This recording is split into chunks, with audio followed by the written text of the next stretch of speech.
नमस्कार, only facts TV में आपका रोज की तरह स्वागत है। ओनली फैक्ट्स टीवी आपको रोजाना देता है दिन भर की सारी खबरों के फैक्ट्स, तथ्यों की जानकारी मात्र कुछ मिनटों में, और इतिहास के पुरानी जानकारियां भी मात्र कुछ मिनटों में। चीन की एक आदत है, ये पूरे संसार के साथ पंगा लेता रहेगा। इसकी हरकतें, कोरोना वायरस फैलाना, इससे पूरे संसार को बेहिसाब नुकसान हुआ है, और उसके बाद अभी भी वो आंखें दिखाने से बाज नहीं आता। अमेरिका ने बहुत बड़ा पलटवार किया है और ताइवान को एयर डिफेंस मिसाइलें देने की बात कही है, और भारत के साथ भी जो है ताइवान की बात चल रही है, जिसमें ब्रह्मोस मिसाइल, जो दुनिया की सबसे शक्तिशाली मिसाइलों में से एक है, वो दे सकता है भारत। तो चाइना को घेरने का बहुत बड़ा स्टेप है। अब ब्रिटेन ने भी अपना जहाज एलिजाबेथ जो है वो भेज दिया। अमेरिका ने भी अपने लड़ाकू विमानों के साथ लेस अपना जो है समुद्री जहाज भेज दिया।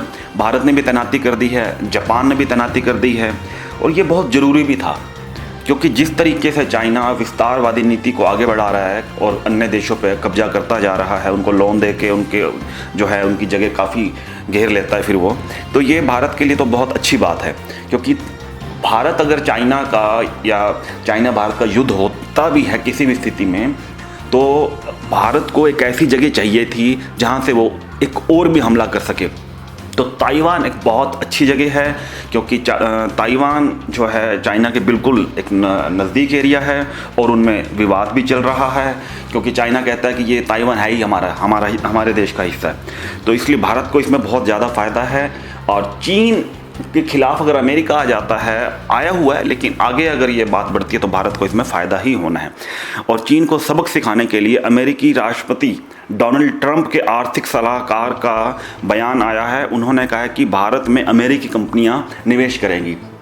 ये आपने खबर पहले सुनी होगी कि भारत में जो अमेरिकी कंपनियां आएंगी या भारत की कंपनियां हैं, यहाँ पे कारपोरेट जो टैक्स है वो भारत ने काफ़ी कम किया है।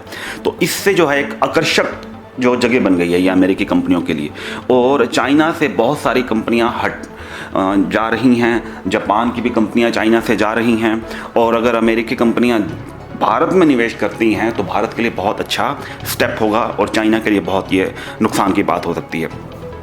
और 15 अगस्त को भारत में कोरोना वैक्सीन लॉन्च होने की बात हो रही थी। तो जो कंपनी इसको बना रही है, उनके जो सीईओ हैं, उन्होंने कहा है कि जो भी वैक्सीन बनेगी 50% वैक्सीन भारत के लोगों को ही दी जाएगी, मतलब भारत सरकार को दी जाएगी। फिर आगे भारत सरकार इसको फ्री में वितरण करेगी पूरे देश में, और देश कोरोना मुक्त हो सकता है। और आने वाले वक्त में ये कोरोना बीमारी की जो हमेशा डर बना रहता है, इससे भी छुटकारा मिल जाएगा भारत को। और अच्छी बात यह है कि स्वदेशी होने की वजह से भारत का जो है इसमें कॉस्टिंग जो है बहुत कम आएगी। अदरवाइज़ किसी और देश से मंगवानी पड़ती तो बहुत बड़ा नुकसान होता। और ब्रिटेन के सुरक्षा मंत्री हैं, उन्होंने आरोप लगाया कि हैकर्स जो हैं वो कोरोना वैक्सीन की जानकारी चुराने के लिए हमले कर रहे हैं। क्योंकि हर देश की अपनी अपनी एक टेक्नोलॉजी होती है, हर काम करने के लिए सबके अलग अलग तरीके होते हैं। भारत ने जो वैक्सीन बनाई है, भारत का तरीका अलग है, जापान बनाए उसका अलग है, अमेरिका बनाए उसका अलग हो सकता है। हालांकि प्रोसेस लगभग होते हैं, लेकिन फिर भी टेक्नोलॉजी का अंतर होता है काफ़ी। तो एक देश दूसरे देश के चाहता तो है कि हमें भी वो चीज़ें पता चले, क्योंकि जिस रिसर्च को करने में 20 साल लग जाते हैं, और वही रिसर्च अगर कोई देश कर चुका है और वो जानकारी मिल जाती है, और वो जानकारी कुछ एक साल में डेवलप कर ली जाए, कॉपी कर ली जाए, तो बहुत फ़ायदा है। तो अभी आरोप है, लेकिन इसकी अभी कोई पक्की खबर तो नहीं है, क्योंकि आरोप ही है ये। एक तथ्यात्मक बात मैं रखना चाहूँगा।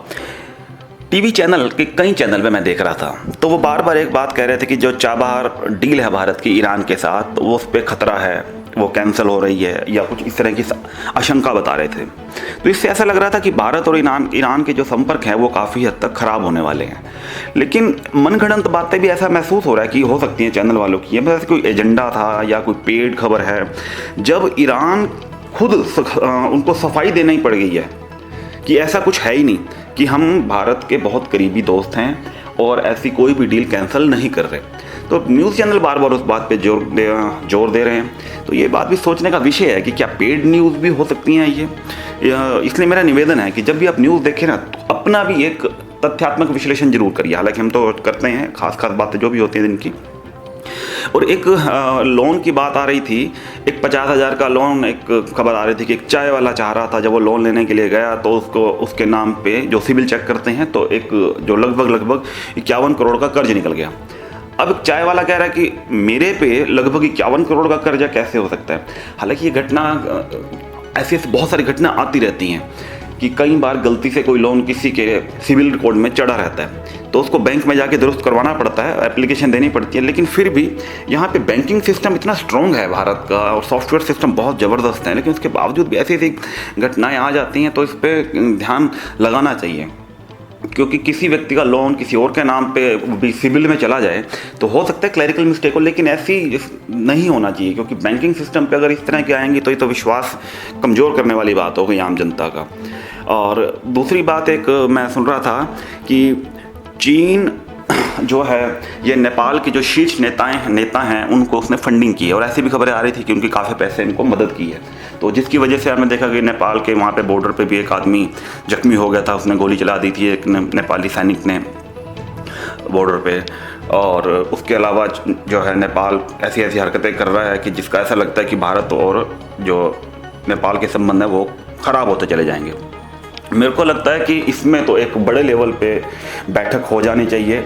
और अभी नेपाल ने कुछ चैनल भी बैन कर दिए थे और फिर दोबारा से उनको बहाल कर दिया। नेपाल का कहना था कि हमारी छवि खराब हो रही, छवि तो इसमें देखो जनता को सब पता चलता है कि भारत से इतनी सप्लाई जो जा रही है, अगर वो चीन से वो सप्लाई लेने लगे तो वो बहुत महंगा सौदा पड़ता है नेपाल को उस रूट से सामान लेना, उसका जितना का सामान हो उससे ज़्यादा उस पर जो है खर्चा हो जाए आने जाने का, मतलब बहुत कॉस्टली हो जाता है वहाँ पर। तो इसलिए नेपाल को समझना चाहिए कि ये कुछ नेता अपने फ़ायदे के लिए चाइना के साथ चाइना की गोद में जाके बैठ जाएंगे तो पूरा का पूरे नेपाल की जनता को आप एक बहुत बड़े संकट में डाल रहे हैं, खाने पीने की चीज़ों से लेकर अन्य चीज़ों में भी। तो इसमें तो बड़े लेवल पे होनी चाहिए। खैर, भारत की एक न्यूज़ चैनलों की तो अच्छी बात है कि उन्होंने वहाँ वर्चस्व बना रखा है बहुत अच्छा अपना, तो इससे नेपाल की जनता को कम से कम ये पता तो चल जाता है कि हमारे देश के नेता हैं वो कर क्या रहे हैं। मैंने तथ्यात्मक बात रखी है थोड़े में, पूरे दिन की जो भी बातें होती हैं कल फिर हाजिर हो जाएंगे तथ्यात्मक विश्लेषण लेकर। बहुत बहुत धन्यवाद।